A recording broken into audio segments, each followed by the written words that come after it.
روز شما بخیر بینندگان ارجمند. با برنامه خبری و تحلیل اخبار آزادی خوش آمدید که شما را با مهمترین تحولات در تاجیکستان و جهان آشنا می‌کند. امروز سه‌شنبه 9 سپتامبر است و نخست با موضوع اساسی این نشر شناس شوید.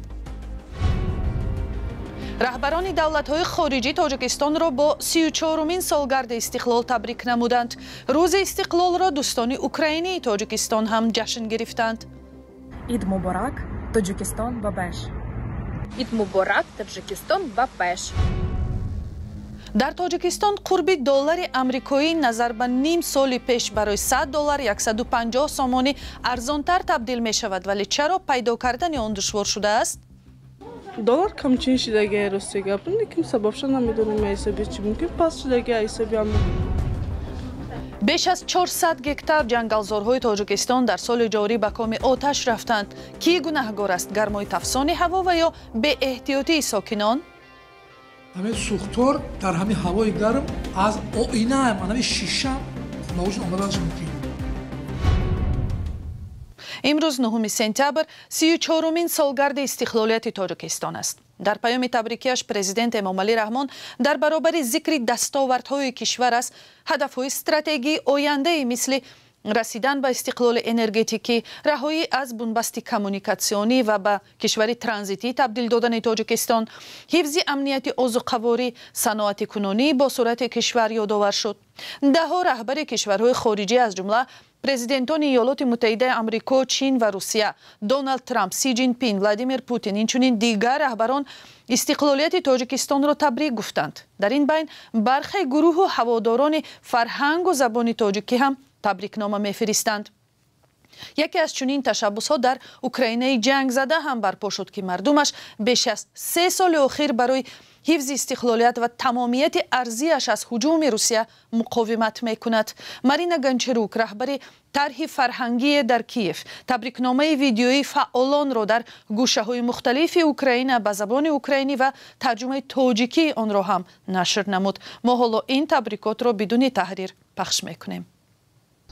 Щиро вітаю Таджикистан з Днем Незалежності. Для мене Таджикистан – це гостинний і затишний Душанбе із вулицею Тараса Шевченка в центрі міста і погруддям Кобзаря в одному з старовинних районів таджикської столиці. Для мене Таджикистан – це любов до України і підтримка нашого народу. Вітаю вас зі святом Незалежності. Таджикистан для мене – це поєднання краси природи та глибини традицій, що викликають щире захоплення і цікавість. Вітання сонячному Таджикистану з давнього та незламного українського міста Полтава. Бажаю вам щастя та розквіту, а українсько-таджикським відносинам, розвитку та пожвавлення. Таджикський народ, вітаю вас з Днем Незалежності. Мене захоплює ваша багата культура та красиві традиції. І я хотіла би більше дізнатися про ваше мистецтво. Для мене Таджикистан – це сонячний та гостинний край. Вітання! Для мене Таджикистан – це солідарність. Наші народи пройшли складний шлях, але справедливість і правда завжди перемагають. Миру вам і добра. Святом Незалежності Таджикистан. Я захоплююсь вашими святами та культурними традиціями. Вони надихають пізнавати світ. Щиро вітаю зі святом. Для мене ви – це символ дружби і миру. Для мене ваша країна – це яскраві народні свята, музика та танці, що роблять культуру живою і захоплюючою. Щиро вітаю вас зі святом Незалежності. Таджикистан для мене – це поєднання величних гір і живої культури, яка надихає вчитись і відкривати нове. Днем Незалежності Таджикистан. Мені цікаво відкривати вашу культуру та історію, адже вони сповнені мудрості та краси. Таджикистан – це також ціла плеяда таджикських перекладів Тараса Шевченка, які відкривають вам наш світ, так само, як українські переклади Садриддіна Айні відкривають для нас Таджикистан. Таджикистан для мене – це сонячний край, це гостинні люди, які люблять свою культуру і плекають свою самобутність. Ід мубарак, Таджикистан бабеш. Ід мубарак, Таджикистан бабеш. Ід мубарак, Таджикистан бабеш. Ід мубарак, Таджикистан бабеш. Ід мубарак, Таджикистан бабеш. Ид мубарак, Таджикистон ба пеш. Ид мубарак, Таджикистон ба пеш. Ид мубарак, Таджикистон ба пеш. Ид мубарак, Таджикистон ба пеш. ташаккур ба Марина Ганчарук ва фаъолони фарҳангии Украина ки дар шабу рӯзи ҳамлаҳои бераҳмонаи Русия ба Киев ва дигар шаҳрҳои ин кишвар ҷашни истиқлолияти Тоҷикистонро табрик карданд. Зимнан имрӯз нирӯҳои ҳавоии Украина шаҳрҳои ишғолшудаи вилояти шарқии Донецкро ҳадафи оташ қарор доданд ва ин ҳам дар ҳолест ки дар Вашингтон раҳбарони давлатҳои ғарбӣ бо ҳадафи моил намудани Кремл ба сулҳ таҳримҳои иловагии Русияро баррасӣ доранд. ҷузъиёти бештарро аз сомонаи озодӣ.орг пайгирӣ кунед.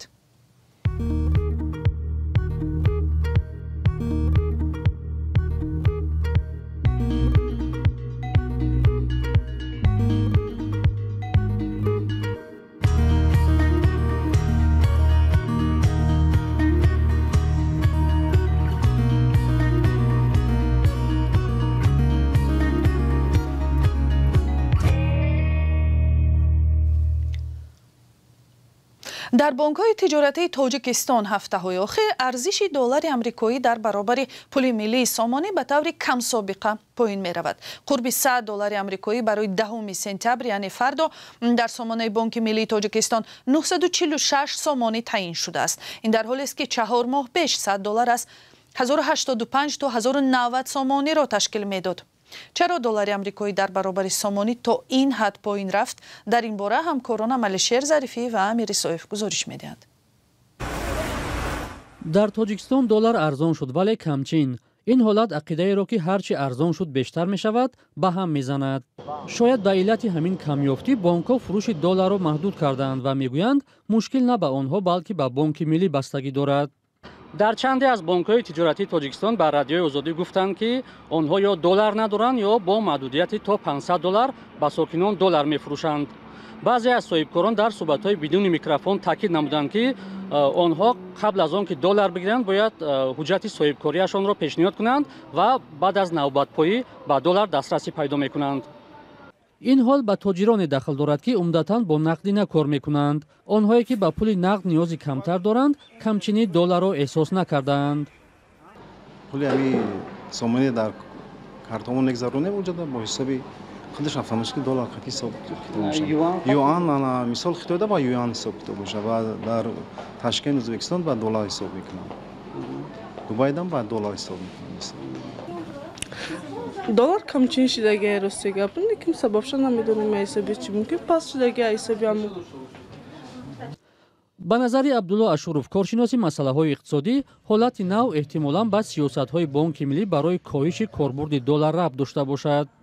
Бонки миллии Тоҷикистон чанд сол инҷониб сиёсати коҳиш додани сатҳи доллар дар иқтисоди дохили Тоҷикистонро пеш гирифта буд ва як сиёсати $10 кунониро пеш гирифта буд ки агар ёдовар мешавам ки масалан фурӯши мошинҳо, хонаҳо ки пештар бо асъори хориҷӣ бисёр вақт сурат мегирифт, зери назорат гирифт ва талаб мекард ки фурӯшандагон ҳам нархро ба сомонӣ муқаррар кунанд ва ҳам харидорон ҳам бо сомонӣ пардохт. думан тамоми доду гирифт бо пули сомонӣ дар дохили ҷумҳурӣ сурат бигирад ва аз ин рӯ эҳтимолан дар доираи ҳамин сиёсат бонкҳоро ҳам фурӯши долларро маҳдуд карда бошанд. Бонки миллӣ то ҳол маҳдудияти хариди долларро дар бонкҳои тиҷоратӣ шаҳр надодааст. раиси ин ниҳод қаблан сабаби афзоиши долларро дар бозор аз ҷумла ба беқурбшавии он пайванд дода буд, вале ҳоло беқурбшавӣ на сабаби афзоиши доллар, балки фурӯши маҳдуди он шудааст. дар гузашта баръакс болоравии қурби доллар сабаби камчинии он номида мешуд. тоҷирону соҳибкорон умедворанд ки Бонки миллӣ сабаби ҳолати чаппаи имрӯзаро шарҳ хоҳад дод. дар ҷануби Тоҷикистон аз афзоиши сӯхтор дар ҷангалзорҳои кишвар изҳори нигаронӣ мешавад. мақомоти маҳаллӣ ду омилро далели аслии ба коми оташ рафтани дарахтзорҳо меноманд. яке гармии бисёр тафсони баҳору тобистони имсол ва дигар рафтори беэҳтиёти сокинон ки сабаби фоҷиаи табиӣ мешаванд. дар маҷмӯъ дар саросари Тоҷикистон имсол беш аз 400 гектар ҷангалзорҳо ба коми оташ рафтааст. маҳмудҷон раҳматзода тафсилоти бештар дорад. гармои имсол сабаби даҳҳо сӯхтор дар ҷангалҳои минтақаи кӯлоб шудааст. این سوختار در تل و تپه‌های کوه خوجا مومین سر زده است. در پی آن 110 گکتار بیش از آن به کامی آتش رفته است. تفسیر سختی هوا را سبب سوختن جنگل و بیشه‌ها می‌دانند. کلوبدا 51 گرادوس در همون زمان ایان خوف سوختار هم گفت سر زدن سوختار احتمالاتش هسته و در حقیقت در همین مورد در مالا چخیلی که گفتین در غراده در نوحیه خوالی 15 گکتار سوخت خب در نوحیه همدانی در این کلوب خودش در مزورا مومنو برده در همدانی 2 روز روی هم 12 من سوختار دوام کرد. شماره سوختارهای امساله از سالهای قبلی دیده بیشتر بوده است. برخی از آنها با دست آدم نیز رخ دادند. آسیب آن در جنگل ناحیه خوالی 74,000 سومانی حساب شده است. باید حجم ضرر رسیده را خانواده یک کودک که باعث آتش سوزی شده است پردازد. در میدان عمومی 7 گکتار سوختار سازده بود که ضررش 74,000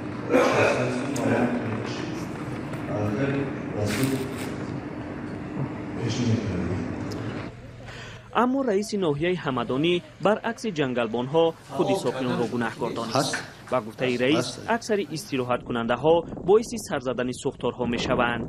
معین کرده می شود که شهروندان که هم دمگیری می روند هم بعضی شهروندان رشته کمال می چینند اونجا بیشتر خوراک می خورند شبانه روزانه از حساب همین سر می زنند.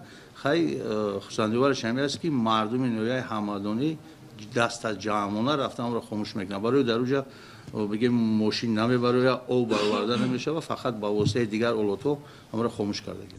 با گفته جنگلبانها یک شیشه نیز میتواند باعث سر زدن آتش سوزی شود.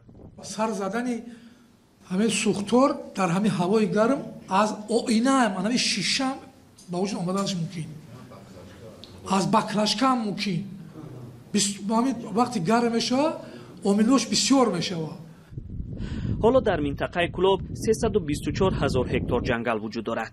تنها در 6 ماه در جنگل‌های 9 شهر و ناحیه‌های تاجیکستان سوختار سر زده آتش زیاده از 434 گکتار را فرا گرفته است. برای خاموش کردن اکثر آنها از کوه ساکنان استفاده شده است.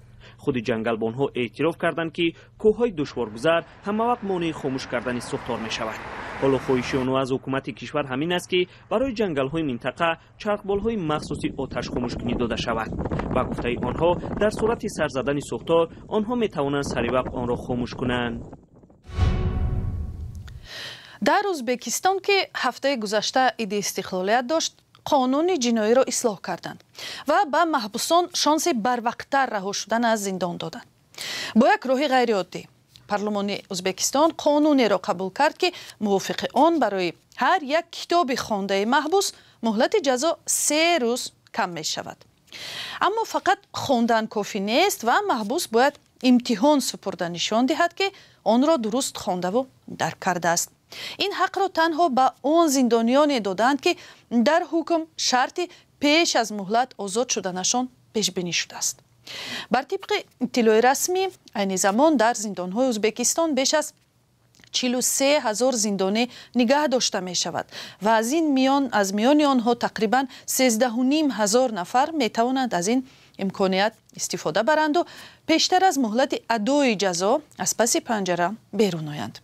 بر اساس طلبات سند نو فهرست کتاب‌ها از جانب مرکز معنویات و معرفت در ازبکستان آماده شده است. تا چنین روی خط کتاب‌ها نشر نشده است، ولی با اطلاع رسمی به آن ادبیات داخل می شود که به قول مقامات به تشکل ارزش‌های درست معنوی و اخلاقی محبوسان مساعدت می کند. در همین جا این نشر برنامه اخبار آزادی به اتمام می رسد. سپاس که تا این لحظه ها با ما بودید. برای خبرهای بیشتر لطفاً سر بزنید به سامانه azadi.org. اینچنین از صحیفه های ما در شبکه‌های اجتماعی اینستاگرام، تلگرام و تیک تاک و فیسبوک استفاده کنید. خداحافظ.